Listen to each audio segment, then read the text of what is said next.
நாகமான் கஷ்டமா தான் இருக்குது, ஈஸி இல்ல. ஏன்னா அவன் பெரிய ஆள் இல்ல, பட்ட தலைவன். அவன் அவனுக்கு கீழே ஏகப்பட்ட பேர் இருக்கிறாங்க. அங்க வானா வரான், போனா போறான். இந்த மாதிரி இருக்கும்போது நான் எங்க ஊர்ல நல்ல தண்ணி இல்லையா, நான் எனக்கு ஸ்விம்மிங் பூல் கட்டி நான் அங்க போய் குளிப்பேன். இங்கதான் போய் குளிக்கணும், இங்கதான் போய் மூழ்கணும். உன் வீட்டுல எல்லாம் மூழ்க சொல்ல, இங்கதான் மூழ்க சொன்னாரு. நான் ஏன் இங்க மூழ்கணும்? அங்கதான் சொன்னாரு. ப்ராசஸ் ஈஸியா இல்ல, ஆனா செய்யறான். 7ஆம் செஞ்ச போது அவன் மாமிசமே மாறிடுச்சு. நான் இன்னைக்கு சொல்றேன், இந்த ப்ராசஸ் வழியா போங்க.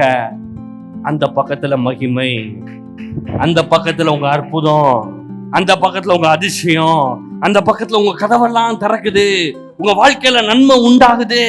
இந்த இந்த இந்த மனுஷனுக்கு நடந்த மாதிரி இவனுக்கு எப்படி சுகம் உண்டாச்சோ, இவனுக்கு சுகமே கிடைக்காது. இது லெப்ரசி அரிச்சுட்டே வரும், அப்படியே அரிச்சு சில கையே இல்லாம ஆயிரும்.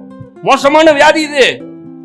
ஆனா அந்த மனுஷனுக்கு சிறு பிள்ளை போல் தோல் மாறினது, இளமையாக மாறினான். அத மாதிரி உங்க வாழ்க்கையில் இருக்கிற பிரச்சனை எல்லாம் சரியாகட்டும், சரியாவதாக. என்ன பண்ணுங்க? துதிங்க, ஆண்டவருக்கு நன்றி செலுத்துங்க, ஆண்டவர் ஆராதிங்க, ஜெபம் பண்ணுங்க, வெளிப்பாட பெற்றுக்கொள்ளுங்க, இந்த வசனத்தை கேளுங்க, இந்த வசனத்தின்படி வாழ்க்கையை ஒப்பு கொடுங்க. நீங்க தாழ்மையா இருங்க. ஆண்டவர்கிட்ட சொல்லுங்க, எனக்கு கற்றுத்தாரும் கர்த்தாவே, பரிசுத்த ஆவியானவரே என் கூட பேசும். நான் எங்க போகணுமோ அங்க போறேன், எங்க போக கூடாதோ நான் போல. இதெல்லாம் தான் வழி.